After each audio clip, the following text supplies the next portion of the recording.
Já como aqui, Diácono Mateus, da Assembleia de Deus, Ministério Ágape, amém? Pastor Anderson, por favor. Pastor Anderson Souza, Pastor Anderson Silveira, amém? Como vamos receber o Mateus? Amém, Verão. Deixa Deus te usar a terra. A paz do Senhor Jesus, amém, igreja? Paz do Senhor, amém, família? Quem pode dar um glória para Jesus nessa noite? Quem pode dar um aleluia para Ele também? Por favor, eu peço que se Jesus é o Senhor da tua vida, só se Ele é, joga as tuas duas mãos lá no alto e aplaude com força o nome de Jesus, porque Ele merece, sempre vai merecer toda a honra, toda a glória e todo o louvor sempre, amém? Pode sentar, irmãos, fica à vontade. Estamos aqui na casa do nosso Pai. Abra sua Bíblia comigo em Mateus, capítulo de número 14, versículo 22. O Evangelho de Jesus Cristo, segundo a visão do apóstolo Mateus, a partir do seu capítulo, a partir do seu versículo 22, no seu capítulo 14. Enquanto vocês abrem, eu vou cumprindo o protocolo. Como já foi dito aqui, meu nome é Mateus. Pela misericórdia do Senhor, sou servo do Senhor e diácono na Assembleia de Deus, Ministério Ágape, pastor e pastora Aline Anderson e Aline Silveira, os quais me deram carta branca para estar ministrando a palavra do Senhor, amém? E também o direcionamento do Espírito de Deus, para que a gente pudesse estar aqui fazendo essa obra. Quem foi o canal para estarmos aqui foi o presbítero Ricardo, que fez a indicação. Ele estaria aqui hoje. Na verdade, nos planos dos homens, ele estaria aqui hoje, mas nos planos de Deus, coube o Senhor me trazer aqui neste lugar pela misericórdia do Senhor. Quero louvar a Deus pela vida do dirigente, que trouxe o Isaías, é pastor? Pastor evangelista Isaías, que falou comigo, fez o contato. Deus abençoe o pastor dessa igreja, o ministério, minhas saudações, amém? Está me acompanhando também meu amigo, meu irmão, Levita João, que já louvou aqui, e vocês viram como ele é uma bênção, amém? Está sempre me acompanhando nas agendas. Versículo 22 do capítulo 14 de Mateus, está escrito assim: E logo ordenou Jesus que seus discípulos entrassem no barco e fosse adiante para o outro lado, enquanto despedia a multidão. E despedida a multidão, subiu ao monte para orar à parte, e chegada já à tarde, estava ali só, e o barco estava já no meio do mar, açoitado pelas ondas, porque o vento era contrário, amém? Por favor, não feche sua Bíblia, pode ser que eu passe por um ou outro versículo, da palavra de Deus. Eu não me importaria, na verdade, me agradaria muito de ver barulho de folha, Eu aprendi muito com os bereanos que, enquanto muitos rejeitaram a palavra de Paulo, por simplesmente terem um ego muito grande, por ver Paulo acarretando multidões, os bereanos não, receberam a palavra com brandura, examinaram as escrituras para ver se aquilo que Paulo falava era de Deus, e foi crido, amém? Então preste atenção, irmãos. O capítulo que nós lemos em questão, ele tem um contexto. Texto sem contexto é texto para heresia. A gente não pode chegar aqui e lançar um versículo qualquer e falar o que eu penso sobre isso. Tem que trazer um contexto, tem que te explicar o que aconteceu, por que a situação está do jeito que está e o que ocorreu para ela chegar até o momento em que a gente lê. A gente sabe que João Batista tinha um parentesco com Jesus, ele era primo. João Batista foi aquele que veio antes de Jesus, separado por Deus para aplainar, para endireitar as veredas, os caminhos para que o Senhor pudesse chegar. Como eu ouvi, eu acho que foi até o presbítero Ricardo que falou, que João Batista ele é aquele que veio para endireitar o caminho, para o caminho andar. E João Batista ele cumpriu essa obra. A Bíblia diz que João Batista ele veio, batizou. A alguns homens ele pregou arrependimento, a outros também. Para alguns ele só falava arrependei-vos, para o outro ele dizia raça de víbora, quem vos ensinou a fugir da ira futura. E nem pense que vocês vão conseguir alguma coisa dizendo que vocês são filhos de Abraão, se gloriando por isso, porque de Abraão Deus pode suscitar filhos até destas pedras. Faz o fundo para mim, João, na guitarra ali. Com respeito. E Jesus, João Batista, ele pregando essa palavra, cumpriu o seu propósito. A Bíblia diz que quando Jesus começou a se manifestar, João Batista, em certo momento, no livro de João, vem dizer que importa que ele cresça e que Jesus cresça e que ele diminua. Importa que Jesus cada vez mais ganhe espaço e que ele perca espaço. Importava para João Batista e também para a salvação, para o cumprimento do propósito divino. Importava para Deus e importava para o próprio Cristo que Jesus aparecesse e João Batista começasse a desaparecer. O tempo foi passando, Jesus, ele começou a fazer tanto quanto e até mais. Se não me engano, lá em João capítulo de número 4, a Bíblia diz que Jesus vai conversar com a mulher samaritana, mas antes disso, no versículo 1, a Bíblia diz que Jesus, ouvindo que os fariseus sabiam que Jesus fazia e batizava mais do que João, saiu dali e pretendia ir para a Galiléia, e era necessário passar por Samaria. Então Jesus, ele começou a fazer mais, começou a batizar mais, e o tempo foi passando e João foi começando a diminuir, porque o propósito do seu ministério tinha se cumprido. Ele precisava preparar o caminho. O que era preparar o caminho? Era preparar um povo para receber Jesus Cristo e a palavra, para que então por meio desse povo Jesus começasse a fazer discípulos, e por meio desses discípulos Jesus espalhasse o evangelho à terra. Só que esse João Batista, depois de cumprir o seu propósito, ele continuou sendo profeta, ele continuou fazendo o que Deus mandava.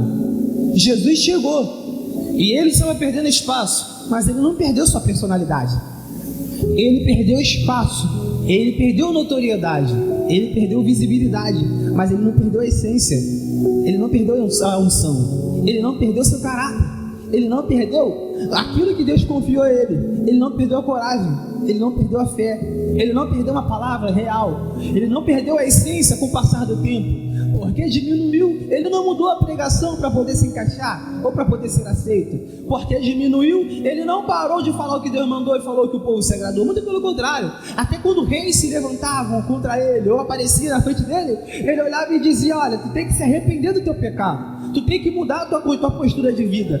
No momento que aparece o rei chamado Herodes, e o rei Herodes casa-se com a mulher de seu irmão, que foi largada por ele, a Bíblia diz que João olha para Herodes e diz assim: olha, não é lícito você dormir com a mulher do teu irmão. Herodes não gostou, mas quem não gostou mais ainda foi Herodias, porque, vamos dizer assim, a regalia dela estava sendo posta em risco. Agora é mulher de um rei e ela não quer perder isso. E a Bíblia diz que Herodes estava na sua festa natalícia e a filha de Herodias dançou. Ele gostou, fez promessas para ela. Quem está comigo, dá uma glória a Deus. A Bíblia diz que ela conversa com a mãe, meu pastor, e a mãe fala assim: olha, eu quero a cabeça de João num prato. Ela pediu para o rei, e por causa dos que estavam na mesa, ele fazendo uma promessa, porque um rei sem palavra não tem moral, irmão. Se ele prometeu, ele tem que cumprir, mesmo ele gostando muito de João. A Bíblia diz que ele não teve o que fazer. Ele foi lá e mandou decapitar João, botou a cabeça de João no prato e entregou na mão da menina. A menina entregou na mão de sua mãe. Jesus ficou sabendo o que aconteceu, e por isso Jesus decidiu ir para um lugar à parte orar.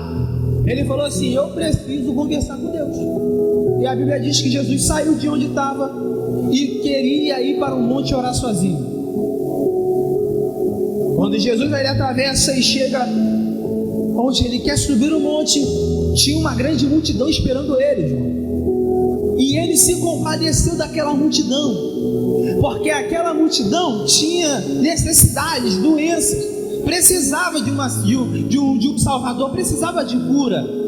A Bíblia diz que Jesus começa a operar muitos milagres ali, e alguém falar para ele: essa multidão tem fome, despede ela para que então eles possam comprar comida andando pela rua, andando pelas cidades. Só que Jesus falou assim: dá-lhe vocês de comer. Jesus sabia muito bem o que ele estava fazendo. Ali aconteceu uma multiplicação de pães e peixes. A Bíblia diz que Jesus multiplicou, alimentou o povo e o despedia, porque o povo tinha o intuito de fazer dele rei. Isso aqui é muito bonito de se analisar, porque hoje em dia nós fugimos de lugares onde pessoas nos desprezam. Hoje em dia nós fugimos de lugares onde pessoas não nos aceitam como a gente é. Hoje em dia a gente foge de lugares onde pessoas não aceitam a nossa essência, não aceitam o propósito que Deus tem pra gente. Jesus não. Jesus é um exemplo porque ele é diferente. No lugar onde ele estava ali fazendo multiplicações e fazendo a obra de Deus, as pessoas queriam fazer dele rei, só que ele fugiu, porque ele não foi chamado para ser rei, ele foi chamado para ser cordeiro. Tá entendendo? Jesus não foi chamado para reinar na terra carnalmente, ele foi chamado para reinar no reino dos céus. Jesus não se rendeu pelo que a terra propôs a ele. Ele, muito pelo contrário, aceitou ser cordeiro, aceitou ir para a cruz, mas não aceitou um reino que não era para ele, que não era de Deus para a vida dele. E lá vai uma primeira palavra para a tua vida nessa aplicação, nessa introdução. Jesus está dizendo assim: olha, terão pessoas que vão ser provadas com escassez, terão pessoas que vão ser provadas com necessidade física, com doenças, mas João está também dizendo assim: vão ter pessoas que eu vou provar colocando lá em cima, vão ter pessoas que eu vou provar abrindo portas, vão ter pessoas que eu vou provar dando aquilo que ela sempre pediu. Para quê? Para ver se ela vai ficar no propósito, rapaz. Jesus está dizendo assim: olha, tem pedidos que eu vou realizar, mas para quê? Para saber se o teu coração está em mim ou naquilo que tu quer. Porque Jesus mesmo disse que onde está o nosso coração, aí estará o nosso tesouro. O próprio Jesus disse também parábola: não ajunteis tesouro na terra, onde a traça e a ferrugem corrói, e onde os ladrões possam roubar. E ele fala assim: ó, juntai tesouros no céu. Então Jesus está ensinando assim: olha, terão tesouros que nós vamos querer juntar nessa terra. Só que o céu está falando assim: se eu te desse tesouro, tu vai continuar na integridade? Profundo isso aqui. Porque alguém tem que ter a mesma essência que Jesus, e isso só clamando ao Deus de Jesus, só crendo no Deus que enviou Jesus, só buscando intensamente o Deus que enviou Jesus. Porque se receber o que o céu não tem para a tua vida, você se perde.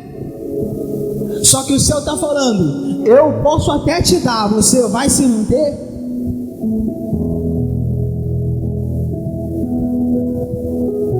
Vamos seguir. A Bíblia diz que Jesus, conseguindo fugir da multidão, dá ordem para o discípulo: ó, entra no barco e vai para o outro lado.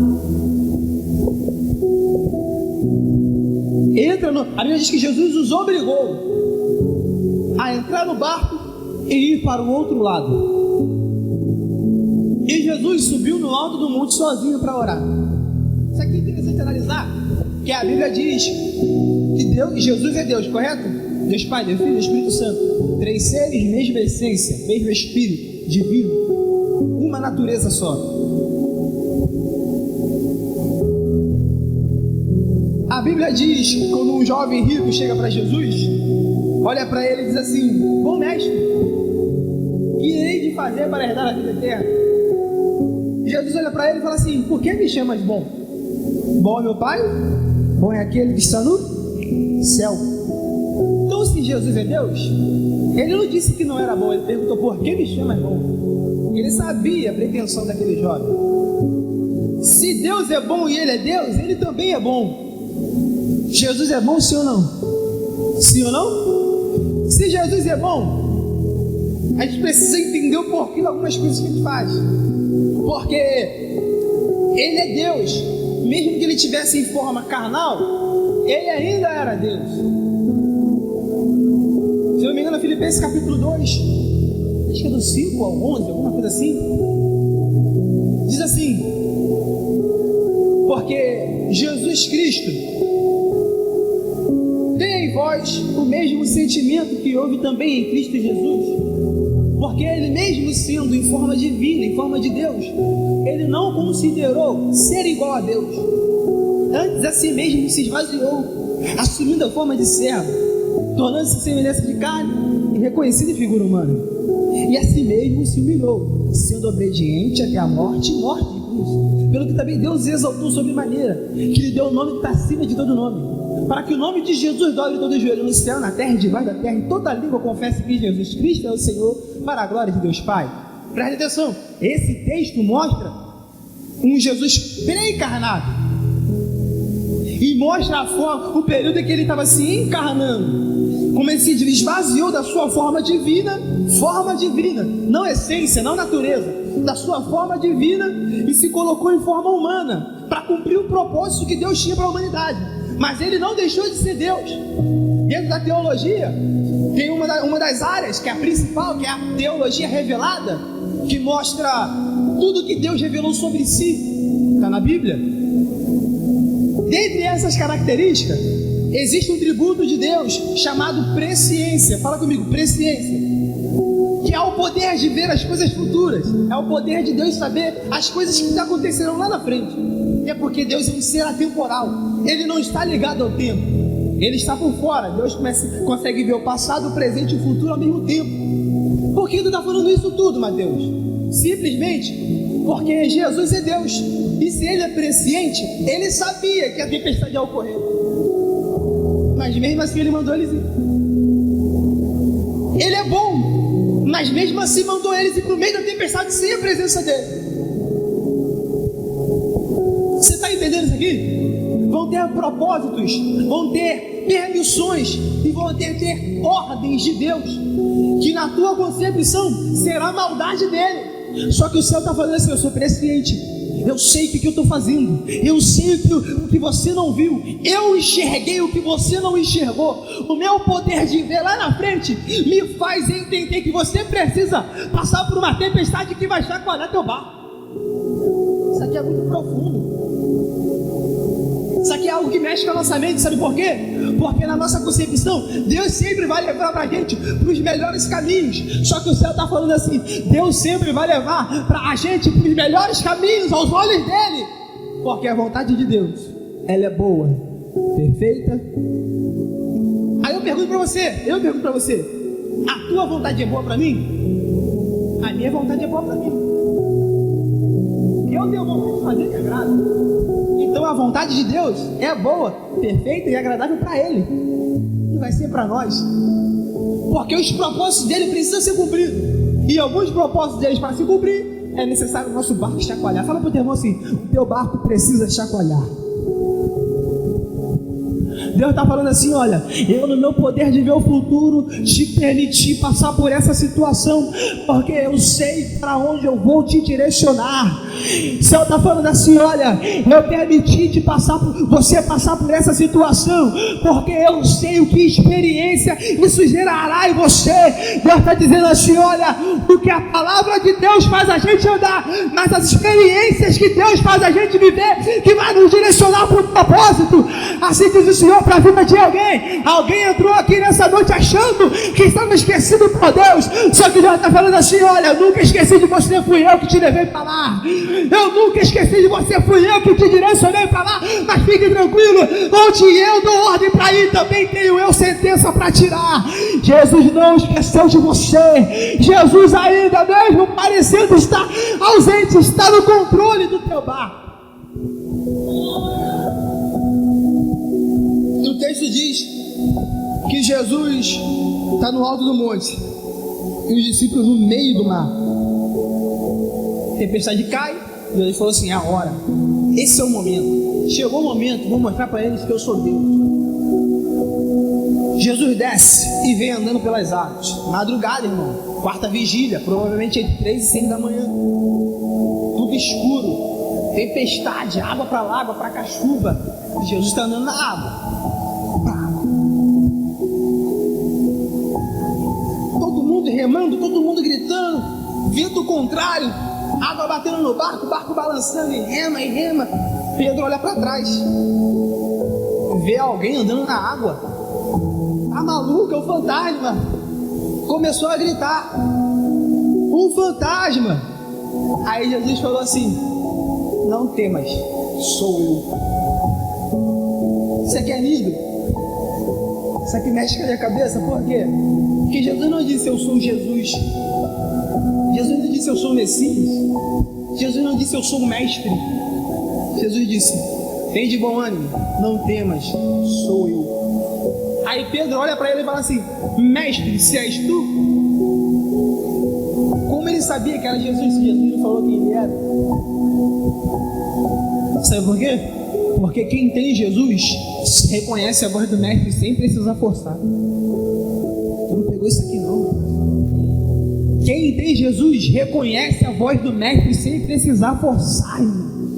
Não adianta querer falar assim: eu sou teólogo, eu sou pregador, eu sou mestre.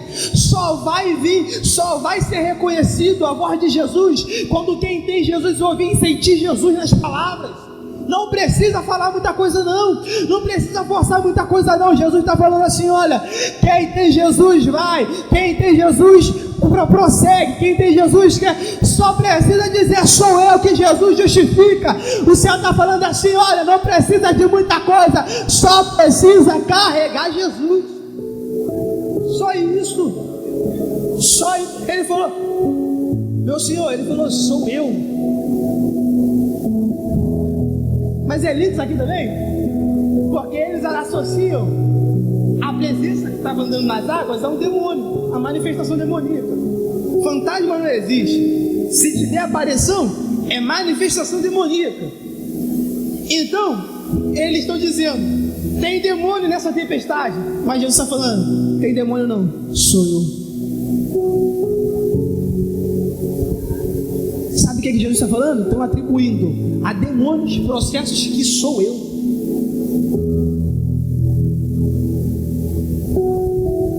Não é demônio. Jesus diz: sou eu. Não foi o diabo que balançou teu barco. Jesus está dizendo: fui eu. Não foi o diabo que deu ordem para vocês. Jesus está dizendo: foi eu. Mas Mateus, eu nem vi nada. Do nada tudo balançou. Do nada tudo mudou. Do nada as coisas... Sou eu, diz o Senhor. Mas fique tranquilo, porque a tempestade vai te chacoalhar, mas vai te levar para o propósito. Porque Jesus falou assim: vamos para o outro lado. O outro lado está ali, Betsaida. Só que depois disso tudo, eles foram para em Genezaré. Por quê? Porque Jesus tinha um propósito, e a tempestade precisava levar as pessoas para o local certo. Ele está falando assim: ó, baguncei teu barco, baguncei a tua casa, baguncei teu relacionamento, baguncei tua vida financeira, baguncei os teus propósitos, os teus projetos. Para quê? Para que eu possa te guiar para o propósito que eu tenho para a tua vida. Fique tranquilo, tu não vai morrer nessa não. Você vai chegar no propósito. Vai chegar no propósito, irmão. O homem na sua limitação, ele pensa: é tempestade, eu vou morrer. O barco vai virar, vai gerar morrer aqui. Só que Jesus está falando assim: olha, a tempestade que para você é sinônimo de morte é caminho sólido para eu trazer o milagre. Ah, tá mal. Jesus está falando assim: olha, para você é tempestade, para mim é caminho sólido. Para você é sinônimo de morte, para mim é pretexto para fazer milagre. Para você é problema, para mim é pretexto para criar uma solução para a tua vida. Sabe por quê?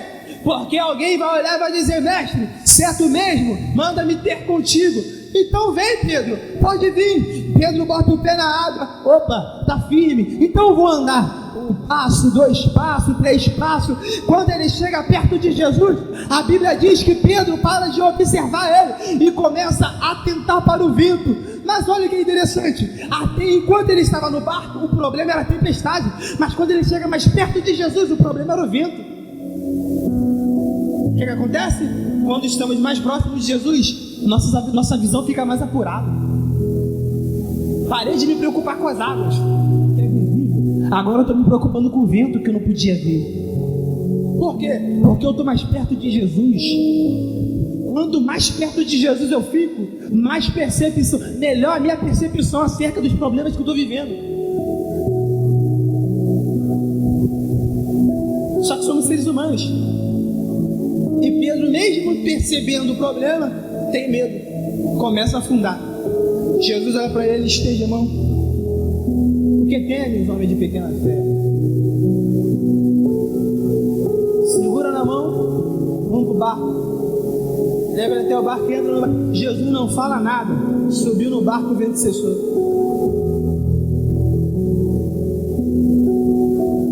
Deixa minha vida, termina aqui.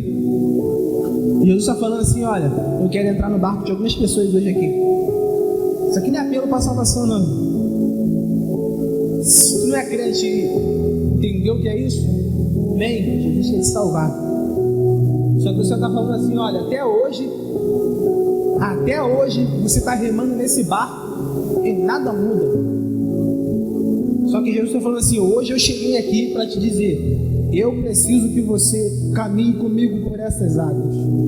Quem precisa dessa oração, vem aqui na frente. Que Jesus hoje vai entrar no teu barco. E Mateus, o vento vai cessar de uma vez? Eu não sei. Só sei de uma coisa: Jesus vai entrar no teu barco e a obra vai ser feita.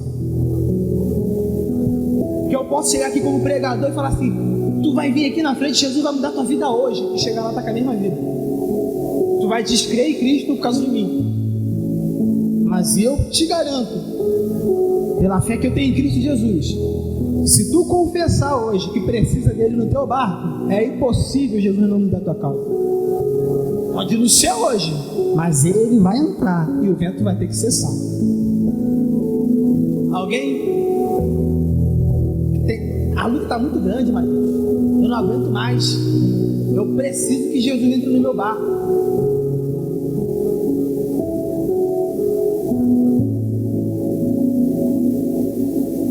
Porque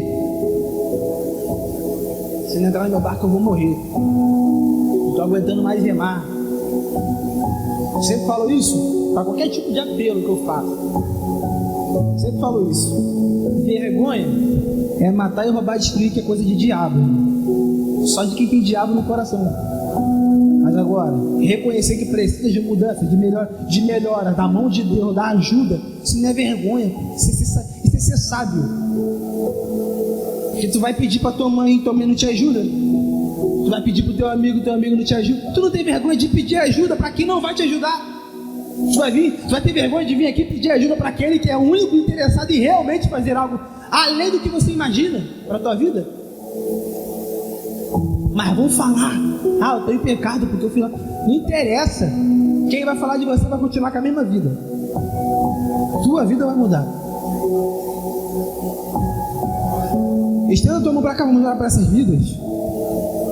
Porque essas vidas reconhecidas que precisam que Jesus entre no barco. Que entre para que algumas tempestades sejam acalmadas. E eu tenho fé que a partir dessa noite Jesus vai operar. Espírito Santo de Deus, eu quero entregar a vida dos teus filhos nas suas mãos, Senhor. Ó Pai Celestial, Tu és aquele, Senhor, que tem a Tua palavra e também tem aqueles as quais serão recebidas. Os corações os quais o Senhor preparou para receber a Tua palavra. Por isso, Pai, nessa noite eu te peço, Espírito Santo, entre dentro desse barco. Eu não sei, Pai, em nome de Jesus, o barco de cada um que veio aqui na frente precisa que o Senhor entre para que o Senhor faça uma transformação. Mas eu sei que Tu és o Deus onipotente, poderoso para fazer qualquer coisa, Pai, em nome de Jesus. Por isso, Senhor, não importa quão impossível seja, ó Pai, em nome de Jesus, Tu és o Deus que abre mares de estéreis. Pai, em nome de Jesus, Tu és o Deus que faz velha gerar. Ó Pai, Tu és o Deus que faz quem está morto ter vida. Tu és o Deus que faz quem está mudo falar. Tu és o Deus que faz quem é cego de nascença passar a encher. Por isso eu te peço nessa noite, Senhor, não importa quão difícil seja, porque em Lucas 1:37 está escrito que para Ti, Senhor, nada é impossível. Quando questionar a Ti a quem pode ser salvo, o Senhor falou: para os homens é impossível, mas para Deus Deus, tudo é possível. Pai, em nome de Jesus, para ti tudo é possível. Se é vida financeira, Pai, traz uma provisão. Em nome de Jesus, se é vida sentimental, traz a cura, a paz, que excede todo entendimento, guarda a mente e o coração. Em nome de Jesus, porque tu disse: eu vos dou a paz, não vou lá dor como o mundo dá. Traga a paz para essa alma, Senhor. Ó Pai, se é psicológico, Senhor, acalma a mente, acalma o coração e mostra que tu és aquele, Senhor, que não deixa ninguém andar ansioso. Não andeis ansiosos por coisa alguma, porque tu estás com essa pessoa, diz o Senhor. Pai, em nome de Jesus, se o problema é na família, Pai, em nome de Jesus, tu constitui toda a família. Tu criou o homem, por meio do homem formou a mulher e lhes deu ordem para terem filhos. Pai, tu és o Senhor, ó Pai da família. Então por isso eu te peço, Senhor, não sei qual é a causa, mas tu sabe. Entra lá, Senhor, e que a resposta chegue nessas vidas. Em nome de Jesus, amém. E assim agradeço a minha oportunidade em nome de Jesus. Vai para tua casa cantar vitória. Deus vai alcançar a tua vida, amém.